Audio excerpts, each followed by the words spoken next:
Hello. कैसे हैं आप लोग? आज हम लोग भारत के राष्ट्रपति को पढ़ने जा रहे हैं। भारत का राष्ट्रपति एक ऐसा टॉपिक है जहां से आपकी परीक्षा में एक प्रश्न फिक्स है। इतिहास गवाह है कि जब जब भर्ती परीक्षा आई है और उसमें राष्ट्रपति से प्रश्न जरूर पूछे जाते हैं। ये सीरीज थोड़ी सी बड़ी होगी, लेकिन आज की सीरीज को पढ़ाने के लिए मैं एक बात आपको स्पष्ट कर दूं, ये कई किताबों के पढ़ने के बाद तब मैं आज आपको पढ़ा रहा हूं। जो भी मेरे शब्द होंगे वो किताबों के ही शब्द होंगे, इसलिए इस बात को ध्यान रखिएगा। चाहे आप डीडी बसु को, चाहे सुभाष कश्यप की बात की जाए, चाहे आप वाणी पुस्तक की बात करें, दृष्टि की बात करें, या जितनी भी मार्केट में ऑथेंटिक पुस्तकें मिलती हैं, उन सभी का एक निचोड़ आपको मिलने वाला है। तो इसलिए क्योंकि बहुत सारे शब्दावलियां ऐसे हैं जहां पे भारत के राष्ट्रपति को बताने के लिए हमें कई चीजों को सहारा लेना पड़ेगा। तो वहां पर यह बात आप लोग को हमेशा ध्यान रखना होगा, ये जानना होगा, क्योंकि बतौर एज ए गेस्ट के रूप में मैं इलेनी विद दुर्गेश्वर पढ़ा रहा हूं। खासकर एक राष्ट्रपति एक ऐसा टॉपिक होता है जहां पे हमें शब्द के संयम को ध्यान में रखना होता है, और हम चाहेंगे कि आप इस संयमता को भी ध्यान में रखें और तथ्य को भी अच्छी तरह से समझें। साथ साथ आप कॉपी कलम लेकर बैठिएगा, क्योंकि इस वीडियो के साथ साथ आपको नोट्स बनाना है। आज हम लोग भारत के राष्ट्रपति को इतनी अच्छी तरीके से पढ़ेंगे कि आपके परीक्षा में आने वाला एक भी प्रश्न गलत ना हो। लेकिन उसके लिए आपको भी हमारा साथ देना होगा और साथ बैठकर जोड़कर पढ़ते रहना होगा। सीरीज बड़ी होगी, लंबी हो सकती है, लेकिन सिलेक्शन अगर आपको लेना है तो एक ही वीडियो लेक्चर में हमें पूरी राष्ट्रपति को खत्म करना। ऐसा नहीं 2-2 मिनट के 3-3 मिनट के लेक्चर में लाएं और बताएं इसको पढ़ लिया तो राष्ट्रपति को तो आपका नौकरी फिक्स हो जाएगी। ऐसा नहीं। अगर आपको सरकारी शिक्षक बनना है, गवर्नमेंट टीचर बनना है, तो आपको चाहे आपको सरकारी नौकरी करनी, चाहे पीईटी की एग्जाम देना है, जिन भी भर्ती परीक्षा की आप तैयारी कर रहे हैं उसके लिए महत्व। ठीक है, तो शुरू करते हैं हम लोग। जैसे आज जो राष्ट्रपति है ये संघ की कार्यपालिका क्या होती है? संघ की कार्यपालिका राष्ट्रपति भाग 5 अनुच्छेद की बात अभी एक एक करके हम लोग करेंगे। अगर हम संविधान की भाग 5 में देखें तो यह अनुच्छेद 52 से लेकर 151 तक है। अगर ये पूरे अनुच्छेद की बात करें हम, ये पूरा जो अनुच्छेद है हमारा, ये पूरा कितना से कितना तक फैला हुआ है? ये पूरा संपूर्ण जो अनुच्छेद है वो है 52 से लेकर 151, माने संपूर्ण अनुच्छेद है यह 52 से लेकर 151 तक है संघ की कार्यपालिका। लेकिन अध्ययन के दृष्टिकोण से इसे कई अध्यायों में डिवाइड किया, इसे 5 अध्याय में डिवाइड किया गया। कितने अध्याय में? 5 अध्याय में। लेकिन आज जो हम लोग अध्याय 1 पढ़ेंगे, हम लोग को पढ़ना है अध्याय 1। जो पढ़ना है वो है अध्याय 1। अध्याय 1 में अनुच्छेद कितना से कितना तक है? तो यह है आपका अनुच्छेद 52 से लेकर 78 तक। जी हाँ, अगर यहां पर हम बात करें तो जो हमारा अनुच्छेद होगा वो 52 से लेकर 78 तक हम लोग को अनुच्छेद पढ़ना है। अगर अध्याय 2 की बात करेंगे तो अध्याय 1 में संघ की कार्यपालिका, जिसमें हम लोग को जो प्रमुख रूप से पढ़ना था वो राष्ट्रपति था। इसके बाद अगर देखें तो इसी अध्याय में हमें पढ़ने को मिलेगा राष्ट्रपति, उपराष्ट्रपति, प्रधानमंत्री, मंत्रिपरिषद। अध्याय 2 उसके बाद एक एक करके पढ़ेंगे। लेकिन आज के टॉपिक आपके लिए बहुत ही इंपॉर्टेंट है और काफी महत्वपूर्ण और जरूरी भी है। चलिए तो शुरू करते हैं आज का लेक्चर आपके साथ मिलकर। तो आज हम लोग को जो पढ़ना है वो पढ़ना है राष्ट्रपति, प्रेसिडेंट, भारत के राष्ट्रपति। तो भारत के राष्ट्रपति के बारे में एक बात जान लीजिएगा कि जो भारत का राष्ट्रपति है यह ब्रिटेन के राष्ट्रपति की भांति नहीं है। भारत का राष्ट्रपति न अमेरिका के राष्ट्रपति की तरह शक्तिमान है, लेकिन अगर देखा जाए तो भारत का राष्ट्रपति भारत का प्रथम नागरिक होता है। संवैधानिक रूप से देखा जाए तो संविधान का प्रमुख भी होता है। लेकिन इन सब का वर्णन हमें कहां मिलेगा? तो एक तरफ से हम अनुच्छेद को पढ़ते चलेंगे और उन अनुच्छेदों में आने वाले तथ्यों के बारे में भी बता देंगे। सबसे पहले अनुच्छेद 52 पढ़ेंगे हम लोग। क्या पढ़ेंगे? अनुच्छेद 52। अनुच्छेद 52 क्या है? इसमें कहा गया है कि भारत का एक राष्ट्रपति होगा। क्या कहा गया है? भारत का एक राष्ट्रपति होगा, और भारत में जो राष्ट्रपति होगा वो संघीय कार्यपालिका का प्रमुख बनाया गया है। ये कहां कहा गया है? ये अनुच्छेद 53 में कहा गया है। 52 में कहा गया है भारत का एक राष्ट्रपति होगा, और अनुच्छेद 53 के अनुसार संघ की जो कार्यपालिका है, संघ की कार्यपालिका की जो शक्ति है वो राष्ट्रपति में निहित है, जिसका प्रयोग वह संविधान के अनुसार स्वयं या अपने अधीनस्थ अधिक पदाधिकारियों अर्थात मंत्री परिषद के माध्यम से करता है। अगर हम राष्ट्रपति को पढ़ना है तो इतने टॉपिक को हम लोग को तैयार करना होगा। कौन कौन से टॉपिक? ये सारे टॉपिक आपको बोर्ड पर दिखाई दे रहे हैं। ये सारे टॉपिक आपको बोर्ड पर दिखाई दे रहे हैं। पहला, हम उसकी अर्हताएं या योग्यता के बारे में चर्चा करेंगे, पढ़ेंगे। दूसरा, उसके निर्वाचन। तीसरा, निर्वाचन की रीति क्या है। फिर मतगणना, फिर कार्यकाल, शपथ या प्रतिज्ञान, वेतन भत्ता, महाभियोग की प्रक्रिया, अगर राष्ट्रपति का पद रिक्त हो तो उसका निर्वाचन प्रक्रिया, फिर निर्वाचन संबंधित यदि कोई विवाद उत्पन्न हो जाए, इन सभी के बारे में हम लोग को क्रमवार रूप से एक एक करके पढ़ना है। तो आप अपने कॉपी पे हेडिंग बनाइएगा, राष्ट्रपति की अर्हताएं। जी हाँ, राष्ट्रपति की योग्यताएं, क्वालिफिकेशंस ऑफ द प्रेसिडेंट, ये काफी महत्वपूर्ण है। अब ये जानते हैं इसके बारे में इसका जिक्र कहाँ कहा गया। तो यह इसका जिक्र भारतीय संविधान के अनुच्छेद 58 के अंतर्गत किया गया है। कहां पे? इस मौसम में भी पसीने छूट रहे हैं। देखिए यहाँ पर अनुच्छेद 58 अगर देखा जाए तो हम यहाँ पे आपको पढ़ाते चलेंगे और साथ ही साथ हम इस चीजों से आपको परिचित भी कराते चलेंगे। देखो अनुच्छेद 58 में राष्ट्रपति की अर्हताएं दी गई हैं। क्या क्या है? पहली बात, वो भारत का नागरिक हो। जितने भी संवैधानिक पद हैं भारत, उसके लिए एक नियम तो कॉमन है कि वह भारत का नागरिक। दूसरा, काफी महत्वपूर्ण है, देखिए क्या क्या चीजें हैं, मैं यहाँ पर लिखता हुआ चल रहा हूँ क्योंकि अनुच्छेद 58 के अंतर्गत है। मतलब अभी जो हम लोग पढ़ रहे हैं वो यहाँ पे 58 पढ़ने जा रहे हैं। मतलब इसमें क्या क्या चीजें होनी चाहिए। पहला, वह भारत का नागरिक हो। दूसरा, वो 35 वर्ष की जो आयु है वो पूरी कर चुका हो, ये इंपॉर्टेंट है आपके लिए। इसमें तीसरा, वो पागल या दिवालिया ना हो, पागल या दिवालिया ना। चौथा, लोकसभा का सदस्य निर्वाचित होने की योग्यता रखता हो। लोकसभा का सदस्य निर्वाचित होने की वह पूरी योग्यता रखता हो। साथ ही साथ इसके बाद वह किसी लाभ के पद पर ना हो। यदि लाभ के पद पर हो, जिस दिन वो अपना पद धारण करेगा वह पद जिस पद पर था वह वहां से रिक्त माना जाएगा। लेकिन कोई ऐसा व्यक्ति जो भारत सरकार या राज्य सरकार के अधीन अथवा किसी स्थानीय प्राधिकारी के अधीन कोई लाभ का पद धारण करता है तो राष्ट्रपति को निर्वाचित होने के लिए योग्य नहीं होगा। यह बात आप लोग जान लीजिए। आइए इसके बारे में अब हम लोग जानते हैं कि आखिर में ये लाभ का पद होता क्या है। आपके मन में भी प्रश्न आ रहा होगा, तो याद रखिएगा, राष्ट्रपति, उपराष्ट्रपति या राज्यों के राज्यपाल अथवा संघ अथवा राज्यों के जो मंत्री का पद होता है उसे लाभ का पद नहीं माना जाता। यदि आप जैसे आईएएस हैं, पीसीएस हैं या चपरासी हैं, बैंक कर्मी हैं या अध्यापक हैं या आप पीसीएस हैं या लोअर पीसीएस ग्रेड पर हैं, तो ये जो पद होते हैं ये लाभ के पद माने जाते हैं। लेकिन अगर आप राष्ट्रपति हैं, उपराष्ट्रपति हैं, राज्य के राज्यपाल हैं या संघ अथवा राज्य के मंत्री के पद पर हैं तो ये लाभ का पद नहीं माना जाता। अब ये प्रश्न उठता है कि जितने लोग इतनी योग्यताएं पूरी करते हैं क्या वो भारत का राष्ट्रपति का चुनाव लड़ सकते हैं? जरा कमेंट सेक्शन में जाइए और आप लोग जवाब अपना टाइप करिएगा कि जो ये 5 योग्यताएं पूरा धारण करता हो क्या वो भारत के राष्ट्रपति का चुनाव लड़ सकता है?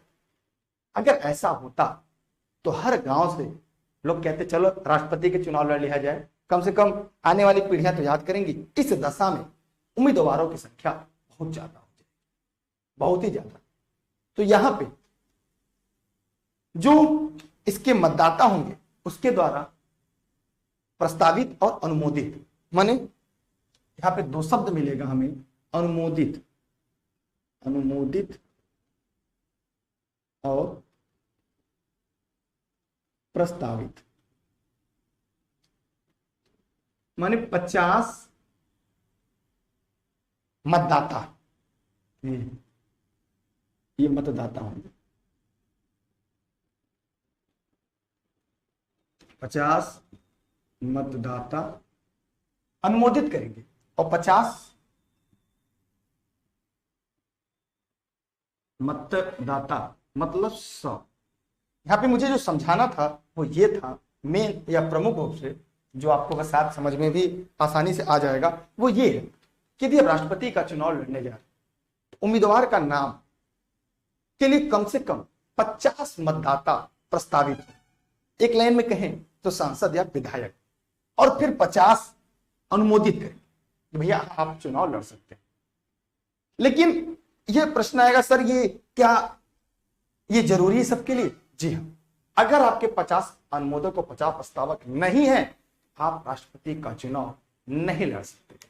दूसरी चीज, ये 1997 के हम पहले आते हैं, 1997 के पहले ये 10-10 थे, लेकिन अब इनकी संख्या कितनी हो गई है? 50 और 50। तो यह बात इंपॉर्टेंट है आप सभी के लिए कि ये 1997 से पहले यह क्या था? 10 अनुमोदक और 10 प्रस्तावक थे। लेकिन वर्तमान समय में अगर देखा जाए तो राष्ट्रपति के पद के उम्मीदवार के लिए आपके पास कम से कम 50 अनुमोदक और 50 प्रस्तावक होने चाहिए।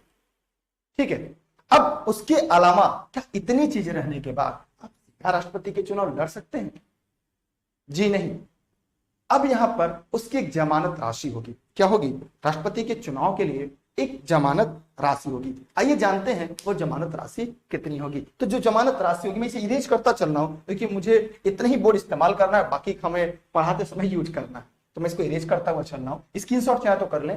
हाँ, अब देखिए इसके बाद उसकी जो जमानत राशि है वो 15,000 रुपए है। कितनी है जमानत राशि? अगर हम बात करें तो जमानत राशि यहां पे देखा जाए, जमानत राशि 15,000 रुपए है। लेकिन पहले कब था? तो यहां पर एक बात और याद रखना होगा, ये 1997 के पहले का देखा, 1997 से पहले यह मात्र 2500 रुपए था। मतलब कि 1997 में इसलिए बढ़ाया गया ताकि ऐसा कोई उम्मीदवार को हतोत्साहित किया जा सके जो गंभीरता चुनाव में भाग नहीं लेते। ठीक है, अच्छा एक बात बताइए, लोग कहते हैं जमानत जब्त हो, तो जमानत जब्त होना पता है क्या होता है? यदि कोई व्यक्ति वैध मतों का 1/6, कितना? 1/6 से कम मत प्राप्त करता है तो जमानत जब्त हो जाती है। मतलब बात साफ और स्पष्ट है। यदि कोई व्यक्ति किसी भी चुनाव की अगर हम बात करें, कोई भी चुनाव हो, अगर उस चुनाव में वह व्यक्ति 50% से कम नहीं, जितने भी वैध मत, उस वैध मतों का अगर 1/6 से कम मत प्राप्त करें तो उसकी जमानत जब्त हो जाती है। यह बात आप लोग को अच्छी तरह से पता होना चाहिए। ठीक, आगे देखते हैं कि इसके लिए भी कुछ और शर्तें हैं। जैसे इसके बारे में बता दूं, अगर हम अनुच्छेद 59 की बात करें, 59, तो राष्ट्रपति के पद के लिए कुछ अन्य मतलब शर्त भी है। राष्ट्रपति संसद या राज्य के विधानमंडल के किसी भी सदन का सदस्य नहीं होगा। यदि निर्वाचन से के पूर्व वह इसका सदस्य है तो राष्ट्रपति के रूप में वह तिथि मतलब पद ग्रहण की तिथि से उसका स्थान उस सदन से रिक्त माना जाएगा। और राष्ट्रपति अपने पद के दौरान, पदावधि के दौरान किसी अन्य पद को नहीं धारण करेगा। यह कहां दिया गया है? यह भारतीय संविधान के अनुच्छेद 59 में इसका उल्लेख किया। और अगर अनुच्छेद 57 की बात करें तो यहां पर एक बात है, राष्ट्रपति का पुनः निर्वाचन, माने अनुच्छेद 57 के तहत राष्ट्रपति के पुनः निर्वाचन या पुनः निर्वाचन का प्रावधान किया। कोई भी व्यक्ति री इलेक्शन माने राष्ट्रपति के पद के लिए चाहे जितनी बार चाहे वह राष्ट्रपति का चुनाव लड़ सकता है। इसके लिए लिमिटेशन नहीं है, संविधान इस पर पूरी तरह से मूक है। और ऐसा हो भी चुका है। भारत के पहले राष्ट्रपति डॉक्टर राजेंद्र प्रसाद एक ऐसे व्यक्ति थे जो जो राष्ट्रपति का चुनाव 2 बार लड़े और दोनों बार जीते, जबकि अमेरिका में एक व्यक्ति केवल 2 बार ही चुनाव लड़ सकता है। मतलब 2 बार राष्ट्रपति चुना जाएगा, मतलब 2 बार अगर वो चुना गया तो ठीक, तीसरी बार के लिए वो नहीं। लेकिन भारत में कोई व्यक्ति चाहे जितनी बार चाहे राष्ट्रपति बन सकता है। ठीक है, अब आगे चलते हैं। ये हो गया हमारी योग्यताएं। अब आते हैं निर्वाचन की बात करते हैं। निर्वाचन, तो अगर हम निर्वाचन की बात करें तो यह भारतीय संविधान के इस अनुच्छेद में दिया गया है राष्ट्रपति का निर्वाचन। तो राष्ट्रपति का जो निर्वाचन है ये भारतीय संविधान के अनुच्छेद 54 में इसका वर्ड है। कहां पे? अनुच्छेद 54 में। अनुच्छेद 54 में राष्ट्रपति के निर्वाचन, हेडिंग डालिएगा राष्ट्रपति का निर्वाचन, इलेक्शन ऑफ द प्रेसिडेंट। राष्ट्रपति का जो निर्वाचक मंडल उसके निर्वाचन में भाग लेता है। राष्ट्रपति के निर्वाचन कौन भाग लेता है? निर्वाचन मंडल भाग लेता है।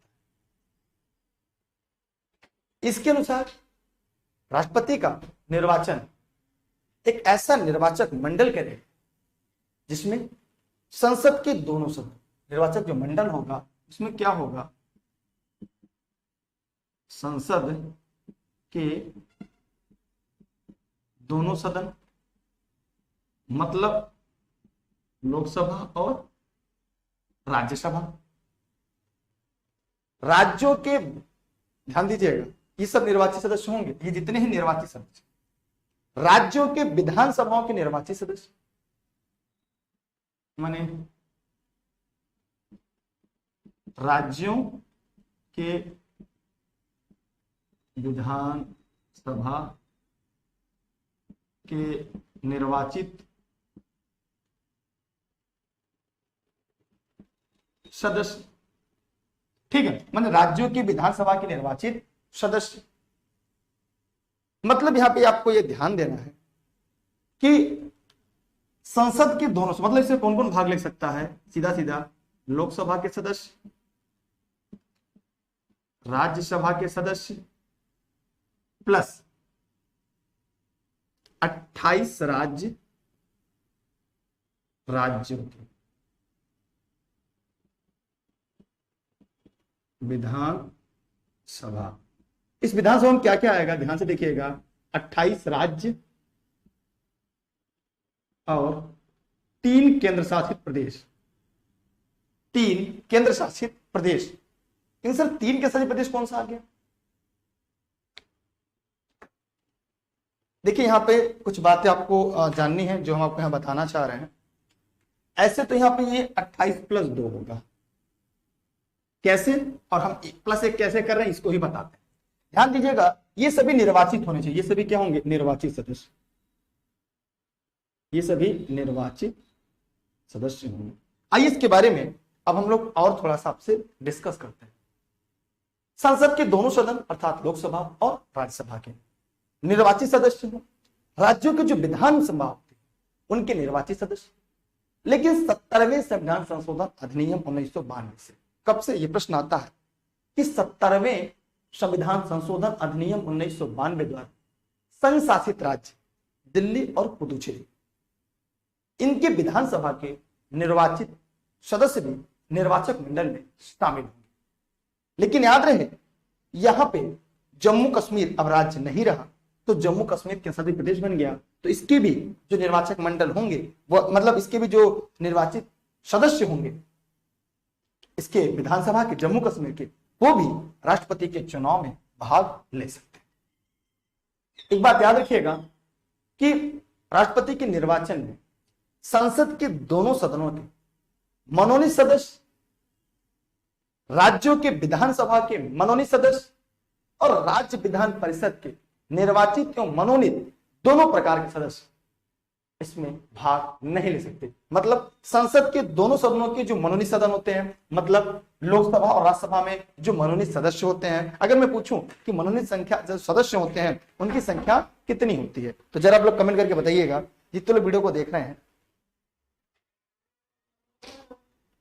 सभी लोग जरा बताइए कमेंट करके, राज्यों के जो मनोनीत सदस्य उनकी संख्या की बात करें तो जैसे लोकसभा में आपने देखा होगा 2, राज्यसभा में राष्ट्रपति 12 सदस्यों को मनोनीत करता है, तो ये राष्ट्रपति के चुनाव में भाग नहीं ले सकते। और राज्य के विधान परिषद में और विधानसभा में जो निर्वाचित सदस्य हैं वो भाग नहीं ले सकते। यह बात आप लोग अच्छी तरह से जानते रहिएगा। यहां तक आपको उम्मीद है कि स्पष्ट हो गई सारी चीजें। माने राष्ट्रपति का हम लोगों ने क्या क्या पढ़ लिया। सबसे पहले हम लोगों ने अहर्ताएं पढ़ लिया, अब हम लोगों ने निर्वाचन भी पढ़ लिया। इसके बाद आपको क्या पढ़ना है, वो ये पढ़ना है कि राष्ट्रपति की जो निर्वाचन की रीति क्या क्या है। एकदम क्रमवार रूप से हम लोग पढ़ेंगे कि इसकी रीति क्या क्या है, एकदम क्रम से पढ़ेंगे ताकि आपका नोट्स एकदम अच्छे तरीके से तैयार हो जाए। तो राष्ट्रपति की जो निर्वाचन की रीति है ये भारतीय संविधान का अनुच्छेद 55 में है। कहां पर है? ये भारतीय संविधान का अनुच्छेद 55 में है। मतलब अगर हम रीति की बात करें तो यह अनुच्छेद 55 में वर्णित है। अब अनुच्छेद 55 में क्या वर्णित है इसके बारे में हम लोग जान लेते हैं, इसके बारे में भी हम लोग समझ लेते हैं। और देखिए इसकी स्क्रीनशॉट चाहे तो आप लोग कर लें, जितने लोग वीडियो को लाइव देख रहे हैं आप चाहे तो इसकी स्क्रीनशॉट क्लिक कर लें। सर हमारे लिए व्यवस्था कर दीजिए।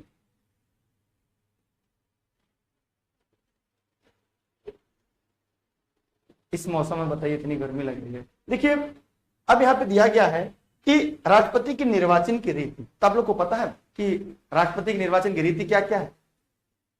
एकल संक्रमणी मत पद्धति के आधार पर भारत के जो राष्ट्रपति हैं उनका निर्वाचन होता है।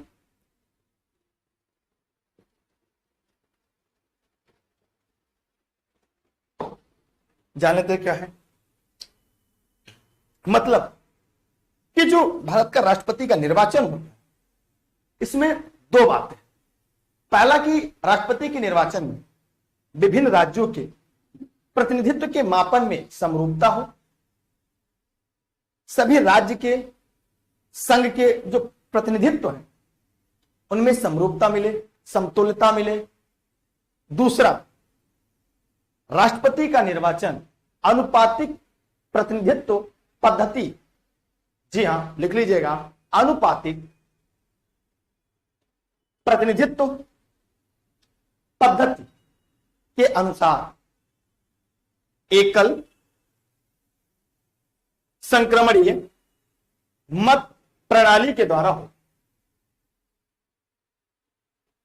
ऐसे निर्वाचन में मतदान गुप्त होगा। ऐसे निर्वाचन में मतदान गुप्त होगा। इस प्रकार राष्ट्रपति के निर्वाचन में दो सिद्धांत को हम अपनाएं। पहला, समरूपता एवं समतुल्यता का सिद्धांत। समरूपता एवं समतुल्यता का सिद्धांत। दूसरा, एकल संक्रमणीय मत प्रणाली, माने इन दो पद्धति के आधार पर राष्ट्रपति का चुनाव होता है। अब इस समरूपता क्या है आप लोग बताइए। समरूपता एवं बाप रे बाप, इस मौसम में इतनी ज्यादा लाइटिंग होती है ना कि बहुत ज्यादा गर्मी हो रही है, इतनी ज्यादा, तो हीटर लाइटिंग इतना ज्यादा है। देखिए यहां पर हम देखेंगे, हेडिंग बनाइएगा आप लोग, समरूपता एवं समतुल्यता का सिद्धांत। समरूपता एवं समतुल्यता का सिद्धांत। इस सिद्धांत के अनुसार प्रतिनिधि जो होते हैं उन प्रतिनिधियों के मत मूल्य के मापन में समरूपता और संघ और विभिन्न राज्यों के मध्य जो प्रतिनिधित्व का समतुलता है वो भी रखी जाए। इसके लिए अनुच्छेद 155(2) है। सभी राज्यों की विधानसभा सदस्यों का मत मूल्य निर्धारण की एक प्रक्रिया होती है। आइए देखते हैं वो प्रक्रिया क्या है।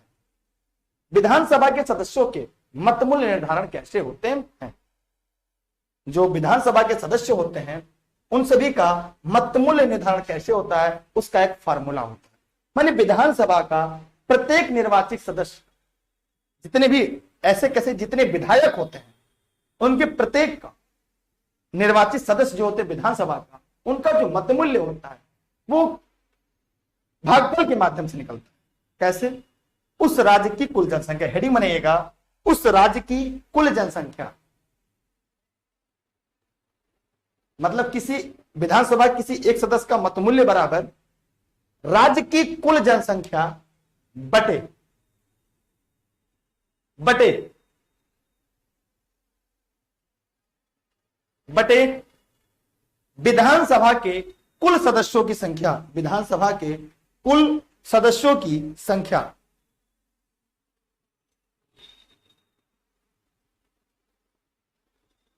Divided by 1000, divided by 1000। और ये पलट जाता है, और पलटने के बाद क्या हो जाएगा? गुणे 1/1000 हो जाता है। जब भाग में पलटेगा तो आप लोग भिन्न तो पड़ेंगे, तो पलट के 1/1000 हो जाएगा। माने राज्य की कुल जनसंख्या बटे राज्य विधानसभा के कुल निर्वाचित सदस्य संख्या गुणे 1000। भागे है, पूरे के भागे है, ठीक है। तो आप लोगों ने, हम लोगों ने यहां पे ये देख लिया कि अगर यदि विभाजन के बाद शेषफल 500 से अधिक आता, शेषफल 500 या उससे अधिक आता है, तब उस भागफल में एक जोड़ दिया जाता है। यदि यह संख्या, यदि इसका जो भागफल है वो 500 से या 500 से ज्यादा हो, उस दशा में 1 + 1 किया जाता है, +1 को जोड़ा जाएगा। यह बात हमेशा याद रखिएगा। मतलब यदि भागफल देने के बाद यदि एक ज्यादा, मतलब 500 या 500 ज्यादा भागफल आता है, भागफल, अगर भागफल 500 या 500 प्लस हो तो क्या करेंगे? उसमें 1 जोड़ देंगे, ऐसे समझ लीजिएगा। माने किसी भी विधानसभा के सदस्य का मतमूल्य निकालने के लिए राज्य की कुल जनसंख्या में विधानसभा के निर्वाचित सदस्यों की संख्या का भाग देंगे और पूरे के भागे 1000 करिए या गुणे 1/1000 करिए, आपके ऊपर। सभी निर्वाचित सदस्यों का जो मतमूल्य है ज्ञात करने के लिए सभी निर्वाचित सदस्यों की संख्या से उस राज्य के निर्वाचित सदस्यों के मतमूल्य में गुणा भी कर सकते हैं। माने सभी निर्वाचित सदस्यों का मतमूल्य ज्ञात करने के लिए सभी निर्वाचित सदस्यों की संख्या से उस राज्य के एक निर्वाचित सदस्य के मतमूल्य की गुणा कर देंगे। मतलब यहां पे त्रिया का गुणा कर दीजिए, वो आप समझ जाएंगे आगे से। राष्ट्रपति के चुनाव के लिए जो जनगणना का एक आधार वर्ष है वो 1971 है। जनगणना आधार वर्ष 1971 है। यह प्रश्न ऐसा है जो आपके परीक्षा में पूछा जाता है कि जो राष्ट्रपति का जनगणना है, इस जनगणना में जो आधार वर्ष है वो कौन सा होगा? वो 1971 का है। वो क्या है? 1971 का है। फिर अगर हम देखा जाए, फिर 84वें संविधान संशोधन अधिनियम 2001 के द्वारा अनुच्छेद 55 में संशोधन किया गया और यह प्रावधान किया गया कि वर्ष 2026 तक, वर्ष 2026 तक 1971 के जो जनगणना है उसी के आधार मानकर आगे की भी प्रक्रिया शुरू होगी। माने 2001 में, यह 2001 में 84वां संविधान संशोधन किया गया। किसमें? अनुच्छेद 55 में। किसमें किया गया? अनुच्छेद 55 में संशोधन किया गया और कहा गया कि 2026 तक जनगणना 1971 के आधार वर्ष के आधार पर ही राष्ट्रपति के निर्वाचन की जो रीति है वो लागू रहेगी। उसके बाद फिर आगे क्या होगा वो देखा जाएगा। यहां तक किसी के मन में कोई प्रश्न है, कोई सवाल है तो पूछ सकता है। कोई सवाल नहीं है ना? यार वीडियो को लोगों तक पहुंचाइए। अगला हेडिंग बनाइएगा, संसद के सदस्य का मतमूल्य। अभी हम लोगों ने हेडिंग बनाया था कि समरूपता या समतुल्यता का सिद्धांत, लेकिन अब हेडिंग जो हमारी बनेगी वो यह बनेगी संसद के सदस्य का मतमूल्य। संसद के सदस्य का मतमूल्य, आइए इसके बारे में जानते हैं। संसद के दोनों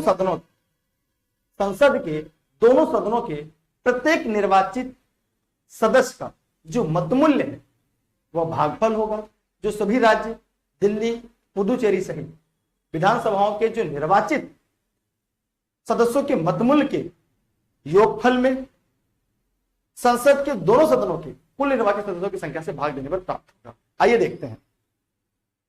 ठीक है, इसके लिए देखते हैं, इसके लिए एक फॉर्मूला है।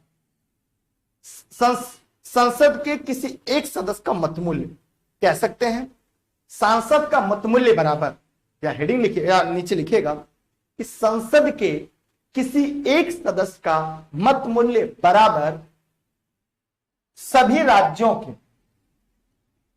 राज्यों के विधानसभाओं के निर्वाचित सदस्यों के मत मूल्यों का योग। माने जितने भी, मतलब यहां पर अगर हम देखें तो 28 राज्य प्लस 3, 2 + 1 + 1, ऐसे 28, 2 + 1, माने इनके सदस्यों का मतमूल्य, माने 28 राज्य 2 + 1 के शासित प्रदेश का जो मतमूल्य होगा, उनका कुल योग, उनका क्या होगा, मतमूल्य का योग, जो ऊपर अभी हम लोगों ने निकाला था।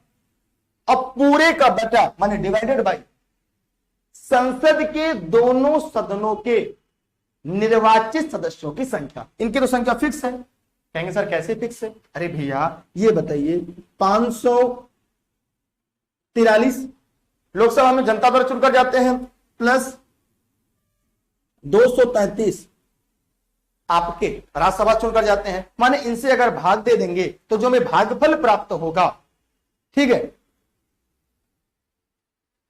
जो उससे हमें भागफल प्राप्त होगा वह हमारा क्या होगा, संसद के किसी एक सदस्य का मतमूल्य। उसके बाद इसमें आता छोटा सा न्यूनतम कोटा। ये जान लीजिएगा, ये न्यूनतम कोटा। अब आपके मन में आएगा कि सर ये न्यूनतम कोटा क्या, इसके बारे में हम लोग को जरूर जानना चाहिए, बहुत इंपॉर्टेंट है।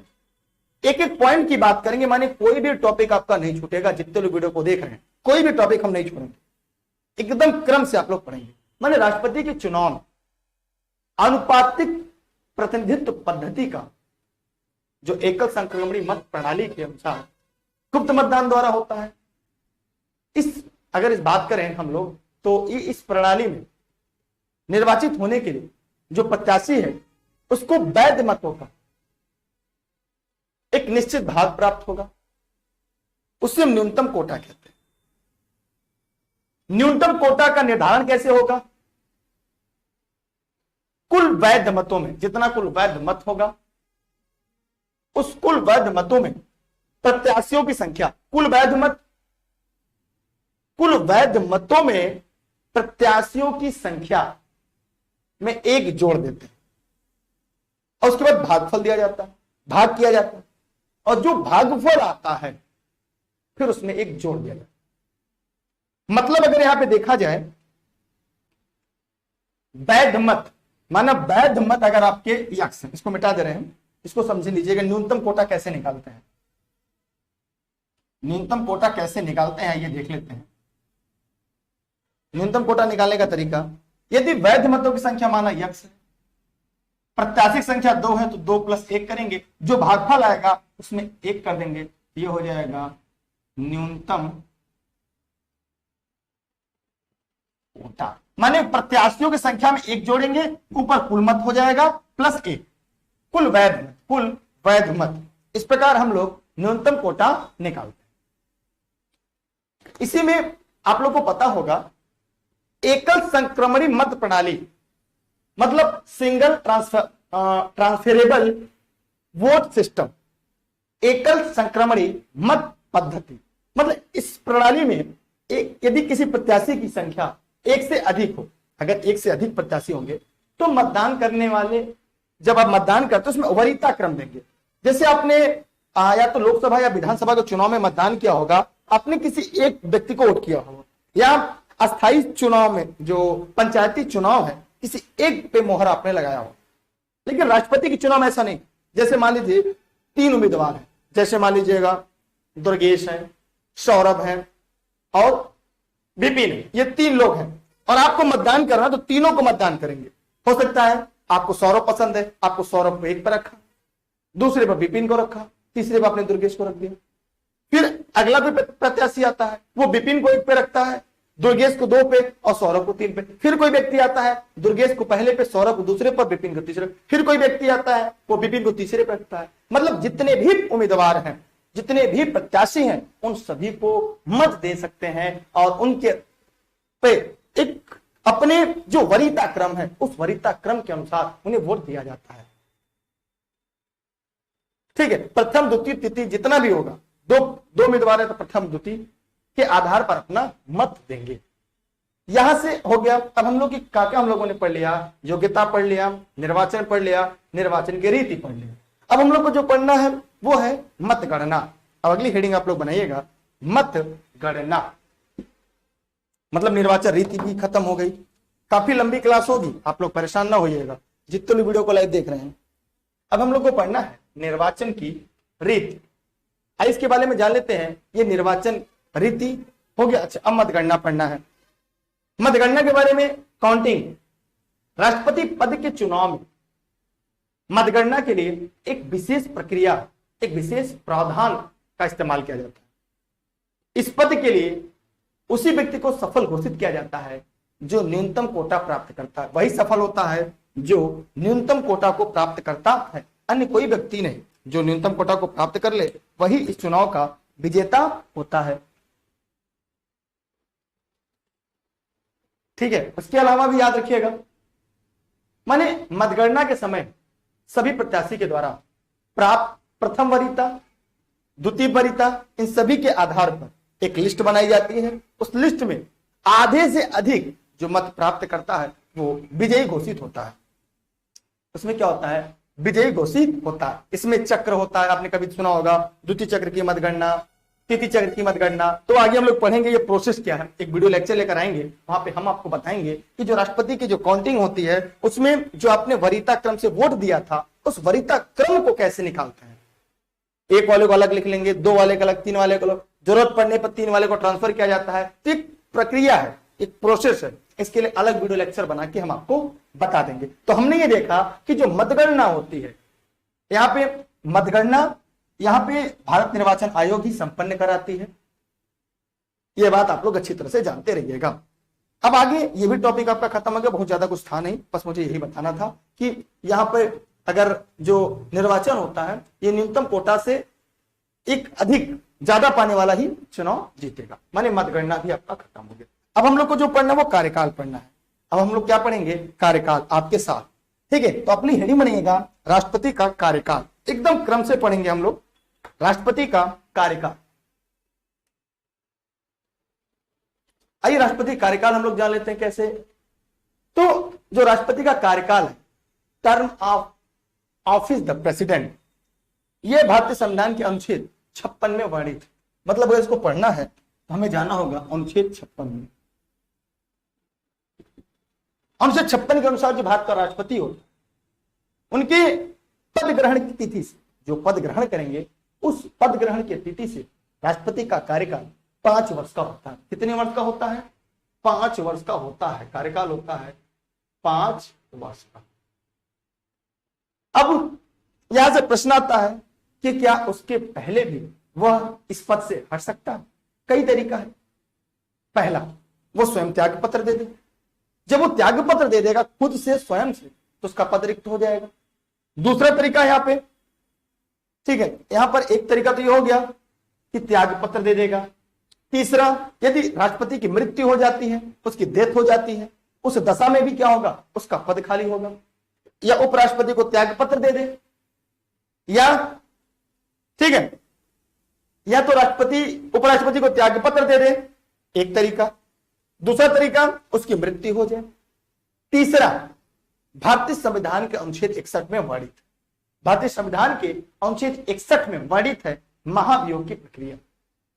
माने संविधान में अतिक्रमण के आधार पर अनुच्छेद 61 में वर्णित महाभियोग की प्रक्रिया के द्वारा भी भारत के राष्ट्रपति को उसके पद से हटाया जा सकता है। एक प्रश्न आता है कि क्या 5 वर्ष का कार्यकाल खत्म होने के बाद भी भारत का राष्ट्रपति अपने पद पर बना रह सकता है? ऑफ कोर्स, उसके लिए क्या है, अगर 5 वर्ष का कार्यकाल समाप्त हो गया, जब तक अगला उत्तराधिकारी माने अगला नया निर्वाचित राष्ट्रपति नहीं आ जाता, तब तक वह अपना पद धारण किए रहेगा, माने 5 वर्ष से ज्यादा होने पर भी। एक प्रश्न आता है कि जब राष्ट्रपति अपना त्यागपत्र किसको देता है, तो उसका उत्तर हो गया कि राष्ट्रपति अपना पद अपना त्यागपत्र उपराष्ट्रपति को सौंपता है। तब उपराष्ट्रपति क्या करता है, इसकी तत्काल सूचना लोकसभा अध्यक्ष को देता है। ठीक है, यहां तक उम्मीद करते हैं आपको समझ में आ गया। अब यहां पर एक बात आप लोग को और जानना है कि मैं यहीं पे बता दूं, वैसे यहां पे इसका क्रम नीचे था लेकिन मैं यहां पे थोड़ा ऊपर बता दे रहा हूं। क्या बताना है, वो ये बताना है हम लोग को, ये आपका कार्यकाल जो था वो खत्म हो गया। ये कार्यकाल हम लोगों ने देख लिया 5 वर्ष, लेकिन यहाँ पे एक बात हम लोग को जो जानना है कि रिक्त पद हेतु निर्वाचन, जैसे अभी हम लोगों ने एक बात यहाँ पे की, यदि राष्ट्रपति का किसी भी दशा में मृत्यु हो जाती है या त्यागपत्र देता है, तो जब राष्ट्रपति की मृत्यु हो जाती है या जब राष्ट्रपति त्यागपत्र देता है तो राष्ट्रपति का पद खाली है। तो यहां पर है रिक्त पद हेतु निर्वाचन, माने राष्ट्रपति के रिक्त पद हेतु निर्वाचन, माने election to fill vacancy in the office. रिक्त पद हेतु, भारत के राष्ट्रपति के रिक्त पद हेतु निर्वाचन। इसमें क्या है, यह भारतीय संविधान के अनुच्छेद 62 में, अगर इसके अनुच्छेद की बात की जाए, इसका जिक्र भारतीय संविधान के अनुच्छेद 62 में किया गया, इसलिए महाभियोग के बाद इसको हमने लिखा। मतलब यदि राष्ट्रपति की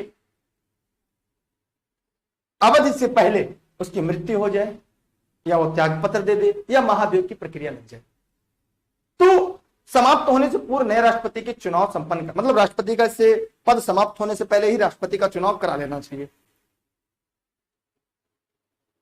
और ये किसी भी आधार पर टाला नहीं जा सकता। ये जो प्रावधान है ये आज्ञापरक स्वरूप का है, इसे किसी भी आधार पर टाला नहीं जा सकता। माने वर्तमान राष्ट्रपति के कार्यकाल समाप्त होने से पहले आने वाले राष्ट्रपति या अगले पद के लिए राष्ट्रपति का चुनाव करा लेना अनिवार्य होता है। लेकिन यदि राष्ट्रपति आकस्मिक मृत्यु हो जाए, त्यागपत्र दे दे या महाभियोग लग जाए, उस दशा में यदि पद खाली होता है तो 6 माह के अंदर, कितना, 6 माह के अंदर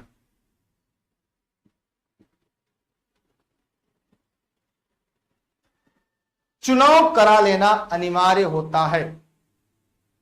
मतलब यदि किसी भी कारण से, जो 3 कारण हमने आपको बताया, इन तीनों कारण की वजह से यदि राष्ट्रपति का पद किसी प्रकार से खाली होता है, तब वहां पर 6 माह के अंदर चुनाव कराना अनिवार्य हो जाता है, महत्वपूर्ण और जरूरी हो जाता है। यह बात आप लोग को पता होना चाहिए। इस प्रकार यदि मध्यावधि चुनाव द्वारा निर्वाचित नए राष्ट्रपति का पद ग्रहण की तिथि से 5 वर्ष तक अपना पद धारण कर सकता है। आगे हम चुनाव की बात करेंगे। चुनाव भी 3 प्रकार का होता है, एक होता है उपचुनाव, एक होता है मध्यावधि चुनाव और एक होता है आम चुनाव। ये 3 प्रकार के चुनाव होते हैं। लेकिन यहां पर हमें देखेंगे जब किसी भी प्रकार का अगर चुनाव होता है, वहां पे जो भी नया या निर्वाचित राष्ट्रपति होगा वो पद ग्रहण की तिथि से 5 वर्ष तक अपना पद धारण करता है। मतलब राष्ट्रपति का जो पद है, अगर आकस्मिक रूप से रिक्त होने की दशा में उपराष्ट्रपति राष्ट्रपति के कृत्यों का निर्वहन करता है, इसका जिक्र कहां मिलेगा आगे हम लोग बताएंगे। जिस समय राष्ट्रपति का पद खाली होता है, आकस्मिक पद खाली हो जाता है, इसकी मृत्यु की दशा में, महाभियोग की दशा में, त्यागपत्र की दशा में, उस समय उस दशा में भारत का उपराष्ट्रपति राष्ट्रपति का जो पदभार ग्रहण करता है और उपराष्ट्रपति का पद भी अगर रिक्त हो जाए तो जो सर्वोच्च न्यायालय का मुख्य न्यायाधीश होता है वो कार्यवाहक राष्ट्रपति के रूप में कार्य करता है, जिसका जिक्र भारतीय संविधान का अनुच्छेद 65 में दिया गया है। अगर उपराष्ट्रपति नहीं है तो चीफ जस्टिस ऑफ इंडिया, वो भी नहीं है तो जो सुप्रीम कोर्ट के वरिष्ठ जो न्यायाधीश होंगे वह कार्यवाहक राष्ट्रपति की भूमिका अदा करेंगे। जिस समय उपराष्ट्रपति कार्यवाहक राष्ट्रपति होता है उस समय उसके जो वेतन भत्ते होते हैं वो राष्ट्रपति के मिलने वाले वेतन भत्ते ही प्राप्त होंगे। एम हिदायतुल्लाह भारत के एक ऐसे मुख्य न्यायाधीश हैं जो 20 जुलाई से 20 अगस्त 1969 तक कार्यवाहक राष्ट्रपति के रूप में अपनी भूमिका अदा कर चुके। एम हिदायतुल्लाह 20 जुलाई 24 अगस्त 1969 1969 के समय कार्यवाहक राष्ट्रपति की भूमिका अदा कर चुके हैं। ठीक है, यहां तक किसी के मन में कोई प्रश्न कोई सवाल हो तो पूछ सकते हैं। ठीक है, सबका कॉन्सेप्ट क्लियर है ना? हाँ, अगर आपको संविधान बेहतर लग रहा है तो अपने 10-10 साथी मित्रों को जरूर बताइए। अब हम आते हैं अगली हेडिंग की तरफ, जिसका नाम है शपथ एवं प्रतिज्ञा। अगली हेडिंग हमारे और आपके सामने है शपथ एवं प्रतिज्ञा। काफी लंबा लेक्चर होगा क्योंकि आज हम लोग को यह है कि राष्ट्रपति एक वीडियो लेक्चर में समाप्त हो जाए और अच्छी तरीके से। शपथ या प्रतिज्ञा, ये अनुच्छेद देखा जाए तो 60 में शपथ और प्रतिज्ञा भारतीय संविधान के अनुच्छेद 60 में। 61 महाभियोग है, 62 में रिक्त पद हेतु निर्वाचन है। राष्ट्रपति के शपथ या प्रतिज्ञा के बारे में, यदि कोई व्यक्ति राष्ट्रपति चुना जाता है या कार्यवाहक राष्ट्रपति के रूप में कार्य करता है, उस समय वह उच्चतम न्यायालय के जो वरिष्ठ न्यायाधीश होंगे उनके द्वारा शपथ दिलाई जाती है। उनके समक्ष वो शपथ लेता है। मैं अमोघ ईश्वर की शपथ लेता हूं, सत्यनिष्ठा से प्रतिज्ञा करता हूं, श्रद्धापूर्वक भारत के राष्ट्रपति के पदी कर्तव्यों का पालन करूंगी, संविधान के विधि का परिरक्षण, संरक्षण, संरक्षण और प्रतिरक्षण करूंगा या करूंगी, जनता की सेवा व कल्याण में निरत रहूंगा या रहूंगी। माने आमतौर पर पदाधिकारियों के शपथ का प्रारूप अनुसूची 3 में दिया गया। जो प्रारूप है वो भारतीय संविधान के अनुसूची 3 में वर्णित है, लेकिन राष्ट्रपति के शपथ का यह प्रारूप अनुच्छेद 60 में दिया गया है, अनुसूची 3 में नहीं। माने आम जो अगर देखेंगे जितना भी आम जो पदाधिकारी हैं उनके जो शपथ या प्रतिज्ञान है वो भारतीय संविधान के अनुसूची 3 में दिए गए हैं, लेकिन राष्ट्रपति के लिए शपथ या प्रतिज्ञान भारतीय संविधान के अनुच्छेद 60 में दिया गया है। यह अनुसूची 3 में नहीं है। यह बात आप लोग जान लीजिएगा, यह बात आप लोग रट लीजिएगा। हो सके तो कॉपी कलम लेकर कहीं इस तथ्य को लिख जरूर लीजिएगा। अब आगे देखेंगे हम लोग वेतन एवं भत्ते। माने यह भी पॉइंट आपका क्लियर हो गया। अब हम लोग पढ़ते हैं वेतन और भत्ते के बारे में। वेतन और भत्ते अगर हम लोग देखें तो अनुच्छेद 59(3) में इसका जिक्र किया गया, वेतन एवं भत्ते के बारे में। राष्ट्रपति बिना किराया दिए अपने शासकीय आवास का उपयोग करेगा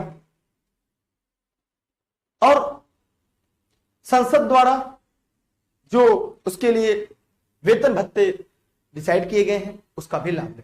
माने राष्ट्रपति के वेतन भत्ते का निर्धारण संसद करती है। राष्ट्रपति के वेतन और भत्ते का जो निर्धारण है वो भारत की जो संसद है वो करती है। 2018 से पहले राष्ट्रपति का वेतन 1.5 लाख रुपए था, लेकिन 2018 से राष्ट्रपति का वेतन 1.5 लाख रुपए प्रति माह से बढ़ाकर 5 लाख रुपया प्रति माह कर दिया गया। और भारत के राष्ट्रपति को जो वेतन और भत्ते मिलते हैं यह उसे भारत की संचित निधि से दिए जाते हैं। कहां से? वह भारत के संचित निधि से दिए जाते हैं। तो यहां पर हम लोगों ने देखा अनुच्छेद 59(4) में भी राष्ट्रपति के जो परलब्धियां भत्ते के बारे में दिया गया। अब हम लोग जो यहां से पढ़ेंगे वह एक और टॉपिक है, महत्वपूर्ण टॉपिक है, जिस टॉपिक का नाम है महाभियोग की प्रक्रिया। यहां पे हम लोग को पढ़ना है क्या है? महाभियोग की प्रक्रिया। वेतन भत्ता हो गया, हम लोग को पढ़ना है महाभियोग की प्रक्रिया। ये भारतीय संविधान का अनुच्छेद 61 में है। ये क्या है? भारतीय संविधान के अनुच्छेद 61 में महाभियोग की प्रक्रिया दी गई है। आइए इसके बारे में जान लेते हैं। वास्तव में यह महाभियोग की प्रक्रिया है। जब आप लोग बोर तो नहीं हो रहे ना? काफी बड़ी क्लास होती जा रही है। बताइए आप लोग जो वीडियो को देख रहे हैं, यार आप लोग क्या बात है कि आप लोग की संख्या जो है, कोई बात नहीं, आपको अगर बेहतर लग रहा है तो अपने 10 साथियों को जरूर बताइएगा। ठीक है सभी लोग। और ये मेरी निःशुल्क क्लास चलती है, और उसके अलावा भी यदि आपको ऑनलाइन क्लास संबंधित कोई जानकारी चाहिए, नोट संबंधित, तो ई लर्निंग विद दुर्गेश के ऑफिस पर आप लोग जानकारी ले सकते हैं। हमारी क्लासेज आपके लिए पूरी तरह से निःशुल्क चलती है मेरे द्वारा, एज ए गेस्ट के रूप में इन लर्निंग विद दुर्गेश, अन्य जहां भी जगह मिल जाए। देखिए राष्ट्रपति पर मैं यहाँ पे अच्छे समझाना चाहूंगा अनुच्छेद 61। सभी लोग अनुच्छेद 61 जो है ये राष्ट्रपति पर, ये महाभियोग जो भारत का राष्ट्रपति होता है इसके ऊपर या राष्ट्रपति जी के ऊपर संविधान के अनुच्छेद 61 में जो ये प्रारूप है, जो प्रक्रिया ये दिया गया, माने संविधान पर यदि अतिक्रमण किए जाने पर राष्ट्रपति के विरुद्ध महाभियोग की प्रक्रिया चलाई, ये महाभियोग प्रक्रिया संसद द्वारा चलाई जाती है। यह एक अर्धन्यायिक प्रक्रिया है। महाभियोग की प्रक्रिया संसद द्वारा चलाई जाती है जो एक अर्धन्यायिक प्रक्रिया है। इसमें संसद के जो दोनों सदस्य हो, इसमें संसद के दोनों सक्रिय सदस्य भाग लेते हैं। लेकिन याद रहे, जिस प्रकार निर्वाचन में हमने आपने देखा है, राष्ट्रपति के निर्वाचन में संसद के दोनों सदन, राज्यों की विधानसभा के निर्वाचित सदस्य भाग लेते हैं, उस प्रकार क्या महाभियोग में? जी नहीं। महाभियोग में विधानसभा या केंद्र शासित प्रदेश की विधानसभा जहां पे चुनाव होते हैं वो हिस्सा नहीं लेते, यह बात याद रखिएगा। माने राष्ट्रपति के महाभियोग की प्रक्रिया में केवल संसद के दोनों सदन का मतलब समझ रहे हैं कि लोकसभा और राज्यसभा के जितने भी सदस्य होते हैं वो राष्ट्रपति के चुनाव में भाग लेते हैं, अन्य महाभियोग में भाग लेते हैं। इसमें महाभियोग, इसमें दो बातें याद रखिएगा। एक तो ये हो गया कि जो राज्य के विधानसभा के निर्वाचित सदस्य होते हैं या दिल्ली, पुदुचेरी या कश्मीर के जो निर्वाचित विधानसभा के सदस्य होते हैं, ये इसमें हिस्सा नहीं लेते। संसद के दोनों सदनों के मनोनीत सदस्य राष्ट्रपति के निर्वाचन में भाग नहीं लेते, लेकिन महाभियोग प्रक्रिया में भाग लेते हैं। ध्यान दीजिएगा, संसद के दोनों सदनों में, जहां पे लोकसभा में 2 और राज्यसभा में 12 सदस्यों का मनोनयन राष्ट्रपति के द्वारा होता है और वह राष्ट्रपति के चुनाव में हिस्सा नहीं लेते, किंतु महाभियोग की प्रक्रिया में हिस्सा लेते हैं। दूसरी तरफ राज्यों की विधानसभाओं के निर्वाचित सदस्य दिल्ली, पुदुचेरी सहित महाभियोग की प्रक्रिया में भाग नहीं लेते, वह राष्ट्रपति के निर्वाचन में भाग जरूर लेते हैं। अब जानते हैं ये महाभियोग की प्रक्रिया। राष्ट्रपति पर महाभियोग का आरोप संसद के किसी भी सदन द्वारा लगाया जा सकता है। माने महाभियोग की प्रक्रिया संसद के किसी भी सदन, चाहे वो लोकसभा से लगाई जाए या राज्यसभा से लगाई जाए, किंतु आरोप लगने से पहले 3 बातें जरूरी है। पहला, आरोप की लिखित सूचना 14 दिन पहले राष्ट्रपति को दे दीजिए। ध्यान दीजिएगा, आरोप के संकल्प की जो लिखित सूचना होगी वह राष्ट्रपति को 14 दिन पहले देनी होगी, पहला। दूसरा, ऐसा संकल्प उस सदन में 1/4 से हस्तांतरित होकर पारित होना चाहिए। क्लियर? मतलब यहां पे एक बात आप लोग ध्यान दीजिएगा, सभी के लिए महत्वपूर्ण है। पहली बात कि 14 दिन पहले सूचना देनी है। दूसरा, 1/4 सदस्य हस्ताक्षर करके दें। उसके बाद उस सदन में दोनों, सदन माने दोनों हो जाते हैं, सदन माने लोकसभा प्लस राज्यसभा, अलग अलग 1/3 और 1/3, लोकसभा और राज्यसभा से 2/3, 1/3 नहीं यार, 2/3, 2/3, 2/3, 2/3 बहुमत से पारित। ये 3 बातें ध्यान देना हो। माने सदन के आरोप लगाने वाला सदन द्वारा राष्ट्रपति पर महाभियोग चलाने का प्रस्ताव पारित कर दिए जाने के बाद, जैसे मान लीजिए यदि राज्यसभा में लाया जा रहा है तो पहले राज्यसभा में लाने से 14 दिन पहले राष्ट्रपति को सूचना देना होगा। उसके बाद 1/4 सदस्य द्वारा हस्ताक्षरित। अब उसके बाद उस सदन में यदि 2/3 से पारित हो गया तो लोकसभा के पास जाएगा, और लोकसभा से भी पारित हो गया 2/3 से, राष्ट्रपति का पद रिक्त हो जाएगा। लेकिन दूसरी कंडीशन, यदि यह विधेयक सबसे पहले लोकसभा में ही प्रस्तुत कर दिया जाए तो लोकसभा में प्रस्तुत होने के बाद जब लोकसभा में विधेयक प्रस्तुत किया जाएगा तो 14 दिन पहले राष्ट्रपति सूचना दी जाएगी, 1/4 सदस्य हस्ताक्षर करके देंगे कि भाई महाभियोग की प्रक्रिया चलाई जाएगी। उसके बाद लोकसभा से 2/3 से पारित होने के बाद, राज्यसभा से 2/3 से पारित होने के बाद राष्ट्रपति का पद रिक्त हो जाएगा। दूसरा सदन भी उस आरोप की जांच करता है, एक किसी भी न्यायालय या न्यायाधिकरण कराता है। और याद रखिएगा कि जांच के समय राष्ट्रपति सदन में स्वयं अथवा अपने किसी प्रतिनिधि के माध्यम से स्पष्टीकरण देने का भी अधिकार होता है राष्ट्रपति के पास। यदि जांच के बाद द्वितीय सदन भी प्रथम सदन की भांति महाभियोग पारित कर देता है, उस दिन से राष्ट्रपति का पद रिक्त हो जाता है। यह बात आप लोग अच्छी तरह से जान लीजिए। क्या आप लोगों को क्लियर हो गया या अभी भी कोई समस्या है? देखिए, भारत में अभी तक ऐसा एक बार भी नहीं हुआ है जब राष्ट्रपति के ऊपर महाभियोग लगाया। यह बात आप लोग को शायद पता होनी चाहिए कि अभी तक ऐसा एक बार भी नहीं हुआ है जब राष्ट्रपति के ऊपर महाभियोग की प्रक्रिया लगाई गई। अब आते हैं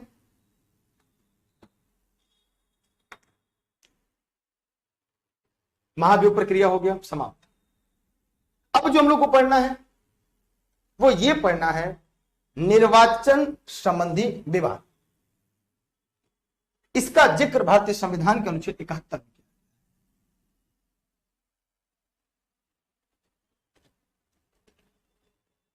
आइए इसके बारे में हम लोग जान लेते हैं, आखिर अनुच्छेद 71 में ऐसा क्या है। सभी लोग देखिए, ये कई किताबों के माध्यम से मैं आपको सारी चीजें स्पष्ट करा रहा हूं। ये किसी भी विधि के रूप में आप चुनौती मत दीजिएगा कि दुर्गेश सर ने ऐसा कह दिया है या राष्ट्रपति के बारे में ऐसा वक्तव्य दिया है। ठीक है, ठीक है, एक मिनट थोड़ा सा एक कंफ्यूजन है कि ये 1/3 है 2/3 है। एक मिनट आप लोग थोड़ा सा रुक जाइएगा, एक मिनट आप लोग थोड़ा सा रुक जाइएगा, एक मिनट आप लोग रुकिएगा।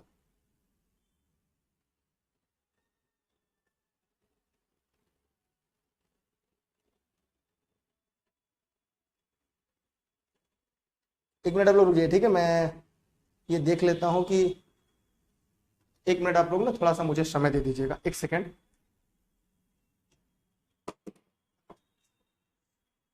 एक तिहाई है या 2/3 है? 2/3 सही है, देख लीजिएगा 2/3 सही है। एक बार आप लोग चेक कर लीजिएगा अथेंटिक किताब से चेक करिएगा। आते हैं निर्वाचन संबंधित विवाद। यह भारतीय संविधान का अनुच्छेद 71 में एक कमेंट है, तो उसी कमेंट के नाते हमने देख लिया है। आइए यहां पर और अच्छे से देख लेते हैं अनुच्छेद 71। यहां पे ध्यान देना है, आप लोग को ये जानना भी है। अनुच्छेद 71 के तहत राष्ट्रपति तथा उपराष्ट्रपति के निर्वाचन संबंधित विवाद के बारे में कहा गया। यदि राष्ट्रपति या उपराष्ट्रपति के निर्वाचन संबंधित कोई विवाद होता है तो सभी विवादों का विनिश्चय सुप्रीम कोर्ट करता है, उच्चतम न्यायालय, सर्वोच्च न्यायालय करता है और उसका निर्णय अंतिम निर्णय। न्यायालय किसी भी व्यक्ति के राष्ट्रपति या उपराष्ट्रपति के रूप में निर्वाचन को यदि शून्य घोषित कर, जैसे मान लीजिए मैं राष्ट्रपति का चुनाव लड़ा और मैं राष्ट्रपति चुनाव जीत के, उसके बाद मामला सुप्रीम कोर्ट में गया और सुप्रीम कोर्ट में जाने के बाद हमारे जो राष्ट्रपति का चुनाव इसे शून्य घोषित कर दिया, लेकिन उसी के दौरान मैंने तो 2-3 विधेयक पारित कर दिया, तो जब मेरे चुनाव को शून्य कर दिया जाएगा, लेकिन मेरे द्वारा यदि कोई विधेयक पर हस्ताक्षर किया गया है या कोई कार्य मैंने किया है, वह अवैध घोषित नहीं होगा। यह बात याद रखिएगा। आइए कुछ बातें हम आप लोग को यहां पे बता दें कि जैसे निर्वाचन मंडल में बात और आया कि जैसे एक बार निर्वाचन हो रहा था और उस निर्वाचन के दशा में यदि किसी भी राज्य की विधानसभा भंग हो जाए, एक राज्य, 2 राज्य, 3 राज्य, अगर राज्य की विधानसभा भंग हो जाए तो क्या राष्ट्रपति का चुनाव टाल दिया जाएगा? एक सवाल मेरा आपसे है, यदि राष्ट्रपति का चुनाव चल रहा है और राष्ट्रपति के चुनाव में मान लीजिए 2 से अधिक किसी भी राज्यों की जो विधानसभा है वो भंग हो जाती है, क्या चुनाव संपन्न होगा? या चुनाव को टाल दिया जाएगा, इसके बारे में आपकी क्या राय है? ऐसा भारतीय संविधान में हो चुका है। इसके बाद इस प्रक्रिया को खत्म करने के लिए भारतीय संविधान में 11वां संविधान संशोधन 1961 किया गया और उसमें भारतीय संविधान का अनुच्छेद 71 में उपखंड 4 जोड़ा गया, घ जोड़ा गया। यह संशोधन डॉक्टर खरे बनाम इलेक्शन कमीशन ऑफ इंडिया 1957 के मामले में उठे विवाद के बाद, माने इसके तहत यह प्रावधान किया गया कि यदि राष्ट्रपति या उपराष्ट्रपति के चुनाव की वैधता को इस आधार पर चुनौती नहीं दी जा सकती कि निर्वाचन मंडल में कुछ स्थान रिक्त है, मतलब यदि किसी भी राज्य की विधानसभा राष्ट्रपति या उपराष्ट्रपति के चुनाव के समय भंग होती है, मतलब ये तो राष्ट्रपति के चुनाव में होता है, तो राष्ट्रपति के निर्वाचन के समय यदि निर्वाचक मंडल या कोई राज्य की विधानसभा भंग हो जाती है, उसका निर्वाचन अवैध नहीं होगा। यह कटु सत्य है और इसके लिए कॉन्स्टिट्यूशन अमेंडमेंट 11 1961 किया गया था, डॉक्टर खरे बनाम इलेक्शन कमीशन ऑफ इंडिया 1957 में। क्लियर हो गया? याद देखिए,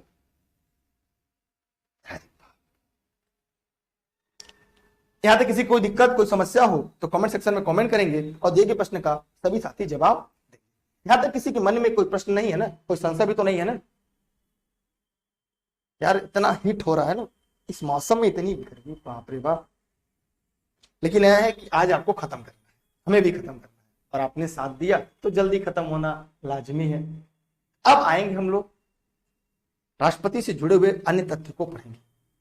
अब जो हम लोग को पढ़ना है वो ये पढ़ना है कि राष्ट्रपति की शक्तियां, पावर ऑफ द प्रेसिडेंट, माने यहां पर ये सारे टॉपिक हम लोगों ने खत्म कर लिया। जी हाँ, इस वीडियो के बारे में अपने सभी साथी मित्रों को बता दीजिएगा। ये वीडियो ई-लर्निंग विद दुर्गेश पर मेरे द्वारा निःशुल्क उपलब्ध कराई जा रही है, साथ ही साथ जो ऑनलाइन जुड़े हैं उनको भी ये प्राप्त हो गया होगा। एक बात और ध्यान रखिएगा आप लोग कि प्ले स्टोर से आप ई-लर्निंग विद दुर्गेश की ऐप डाउनलोड कर लीजिएगा या टेलीग्राम पर दुर्गेश सर सर्च करके जुड़ जाइएगा। ये सारे टॉपिक आपको समझ में आ गए। अब जो हम लोग पढ़ने जा रहे हैं वो है आपका राष्ट्रपति की शक्तियां, power of the president, the president. पहले हम लोग हेडिंग बनाइएगा आप लोग सभी लोग, क्योंकि भाई सिलेक्शन सबको लेना है ना।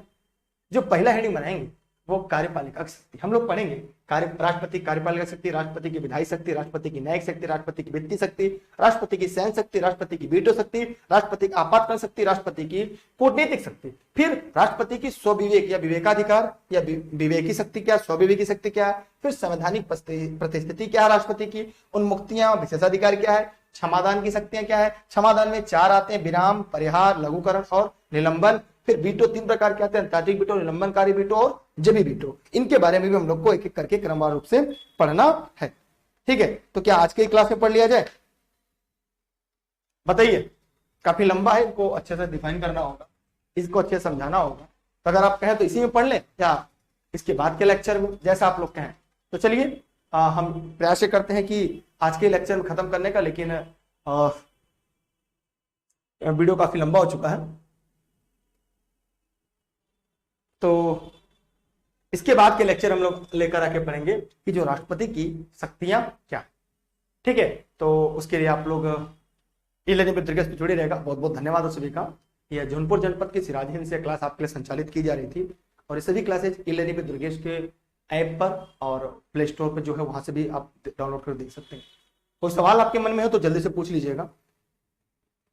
अच्छा, दूसरी बात एक और है, जो आपका सवाल का जवाब, आप लोग सभी क्लास की जो नोटिफिकेशन होती है और उसकी जो नोट्स होती है पीडीएफ, वो टेलीग्राम पर मिल जाती है। तो टेलीग्राम जरूर ज्वाइन कर लीजिएगा। कैसे? दुर्गेश सर सर्च कर लीजिएगा, ये डिस्क्रिप्शन में लिंक होगा, वहां से जुड़ जाइएगा। फेसबुक पेज अगर यूजर है e-learning with Durgesh, Instagram e-learning with Durgesh. अगर आपका कोई व्यक्तिगत प्रश्न हो तो मेरे इंस्टाग्राम पर भी आप सवाल पूछ सकते हैं, जो दुर्गेश जायसवाल सर के नाम से आपको इंस्टाग्राम पर मिल जाएगा। बहुत बहुत धन्यवाद आप सभी का। तो हम ये प्रयास करते हैं कि आज का सेशन जो है यहाँ पे समाप्त करते हैं। इसके बाद की सेशन आपको उपलब्ध हो जाएगी ई-लर्निंग विद दुर्गेश पर, जहां पर हम लोग देख लेंगे राष्ट्रपति की शक्तियां। उसके बाद राष्ट्रपति से जुड़े हुए प्रमुख ऐसे सवाल, जैसे जो वन लाइनर टाइप के होते हैं, जैसे पहला राष्ट्रपति कौन हुआ, पहले मुस्लिम राष्ट्रपति कौन थे, किस राष्ट्रपति की मृत्यु कब हुई, सबसे कम उम्र का राष्ट्रपति, निर्विरोध राष्ट्रपति, राष्ट्रपति में सबसे ज्यादा उम्मीदवार कब रहे हैं, हार जीत का अंतर कब हुआ है, दलित राष्ट्रपति कब हुए हैं, मिसाइल मैन ऑफ इंडिया इसे कहते हैं, और वैज्ञानिक राष्ट्रपति कौन रहे हैं, महिला राष्ट्रपति पहली कौन रही हैं, पहला महिला राष्ट्रपति उम्मीदवार कौन रहा है। तो ऐसे सवाल जो वन लाइनर टाइप के हैं ठीक है, किस राष्ट्रपति ने सबसे ज्यादा प्रधानमंत्री को शपथ दिलाई है। तो ऐसे जो सवाल है वन लाइनर, उसको एक अलग वीडियो में हम आपको उपलब्ध करा देंगे। तो मैं उम्मीद करता हूं यहां तक के जो सेशन थे आप लोग को पूरी तरह से कॉन्सेप्ट क्लियर हो गया होगा। नहीं हुआ होगा तो इस वीडियो को एक से अधिक बार देखिएगा, तो सारे तथ्य आपको आसानी से समझ में आ जाएंगे, सारे तथ्य सारे तकनीकी आपको समझ में आ जाएंगे। वीडियो धीरे धीरे काफी लंबा हो रहा था, इसलिए मुझे लगा कि इस वीडियो को यहाँ पे समाप्त करना ज्यादा सही आप सभी के लिए। अगर आपके मन में कोई प्रश्न हो तो जल्दी पूछेगा, वरना बहुत बहुत धन्यवाद। Best of luck. अब की बार एक्सिट हमारा जरूर से इस वीडियो के बारे में अपने साथी मित्रों को बताइएगा। क्लास कैसी लगी कमेंट सेक्शन में कमेंट करके बताइएगा। एक छोटा सा मेरा प्रश्न है कि मैं आपसे जरूर पूछना चाहूंगा, इस राष्ट्रपति में इतनी चीजें हम लोगों ने पढ़ लिया, इतनी चीजें जान लिया, अब हम राष्ट्रपति के इस अनुच्छेद के बारे में भी, इसकी वीडियो के बारे में चर्चा करेंगे, फिर उसके बाद इसकी शक्तियों के बारे में भी पढ़ लेंगे। अगर आप कॉपी कलम लेकर बैठे हो तो मैं चाहूंगा कि कुछ अनुच्छेद के बारे में मैं आपको बता दूं, लिखवा दूं, ताकि यहां से आपका जो टॉपिक है समझ में आ जाए। जैसे मैंने अनुच्छेद 52 लिखा, तो 52 आप जानते हैं क्या है, जो लोग वीडियो को देख रहे हैं लिख लीजिएगा। अनुच्छेद 52 में कहा गया है कि भारत का एक राष्ट्रपति होगा। क्या कहा गया है? भारत का एक राष्ट्रपति होगा। उसके बाद अनुच्छेद 53 है। अनुच्छेद 53 में क्या कहा गया है कि संघ की जो कार्यपालिका, संघ की कार्यपालिका की जो शक्ति है वो कहां? राष्ट्रपति में निहित होगी। संघ की कार्यपालिका का शक्ति। अनुच्छेद 54 की बात करते हैं। अनुच्छेद 54 में क्या दिया गया है? अनुच्छेद 54 में राष्ट्रपति का निर्वाचन दिया गया है। क्या दिया गया है? राष्ट्रपति का निर्वाचन। अनुच्छेद 55 की बात करते हैं। अनुच्छेद 55 में क्या है? अनुच्छेद 55 में आपने देखा होगा राष्ट्रपति के निर्वाचन की रीति दी गई। अनुच्छेद 56 में यहां क्या दिया गया है? यहां पे राष्ट्रपति के पदावधि के बारे में दिया गया, उसकी पदावधि कितनी होगी। फिर 57 में दिया गया है राष्ट्रपति पुनर्निर्वाचन के लिए पात्रता, माने एक राष्ट्रपति भारत में एक से अधिक बार निर्वाचित हो सकता है। पदावधि में एक बार ध्यान दीजिएगा, जो हमने आपको अनुच्छेद 56 बताया, राष्ट्रपति कार्यकाल 5 वर्ष का होता है, लेकिन न्यूनतम उम्र अगर बात करें तो उसकी 35 है, अधिकतम भी कोई सीमा नहीं है।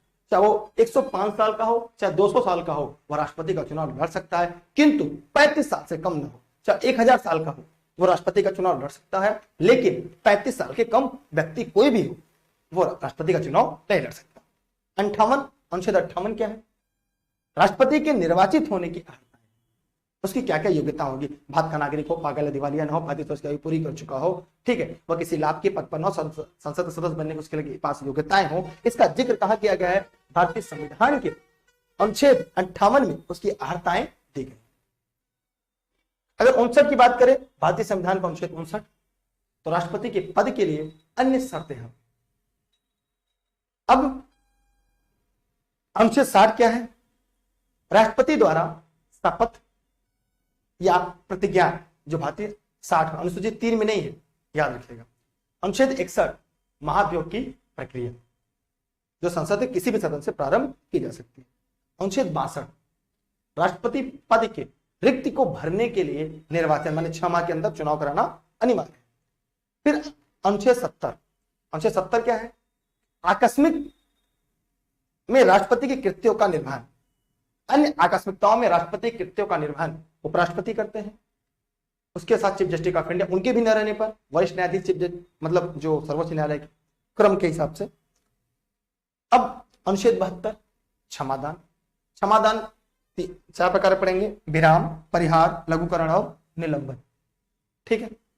फिर 73 संघ की कार्यपालिका का विस्तार, संघ की कार्यपालिका शक्ति का विस्तार।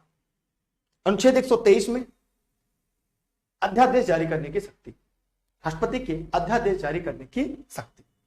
तो मैं उम्मीद करता हूं यहां तक आप लोग को सब कुछ समझ में आ गया होगा। मेरा एक सवाल है, उस सवाल का जवाब वीडियो खत्म होने के बाद कमेंट सेक्शन में जरूर दीजिएगा कि आपने अगर यहां तक पढ़ लिया है तो उसका जवाब जरूर दीजिएगा। वो सवाल ये है कि राज्यपाल अध्यादेश किस अनुच्छेद के तहत जारी कर सकता है। हमने ये देखा कि भारत का राष्ट्रपति अनुच्छेद 123 के तहत अध्यादेश जारी करने की शक्ति है, या राष्ट्रपति के पास अनुच्छेद 123 के तहत अध्यादेश जारी करने की शक्ति है। उसी प्रकार भारत में राज्यों के राज्यपाल अध्यादेश जारी करने की शक्ति का जिक्र भारत के किस संविधान, भारतीय संविधान किस अनुच्छेद में इसका वर्णन है। सभी लोग फटाफट जब कमेंट सेक्शन में जाएंगे और कमेंट करके दिए गए प्रश्न का जवाब देंगे। मैं उम्मीद करता हूं यहां से आप लोग को सब चीजें क्लियर हो गई होंगी, सारी चीजें कॉन्सेप्ट क्लियर हो गया होगा। क्षमादान के मामले में दंडादेश के निलंबन, परिहार, लघुकरण, राष्ट्रपति की शक्तियों के बारे में, लघुकरण, परिहार, विराम, इनके बारे में भी हम लोग आगे पढ़ लेंगे। तो ये वीडियो अपने साथी मित्रों तक पहुंचा दीजिएगा। घर बैठे नोट्स प्राप्त कर सकते हैं, क्लास भी आपको मिल रही है। आपको बहुत बहुत धन्यवाद। ठीक है, बाय बाय। ठीक है, अनुच्छेद उसका 213 है। देखिए 123 से राष्ट्रपति और 213 से राज्यपाल अध्यादेश जारी कर सकता है। इसका उत्तर जो होगा वो आपने अगर बताया है अनुच्छेद 213 तो आपका सही है। ठीक है, अनुच्छेद 213 अगर आपने बताया है तो सही। ठीक है, चलिए आज के लिए इतना ही। इसके बाद का लेक्चर हम लोग पढ़ लेंगे राष्ट्रपति की शक्तियां, पावर ऑफ द प्रेसिडेंट। ठीक है, bye bye, best of luck, जय हिंद, जय भारत।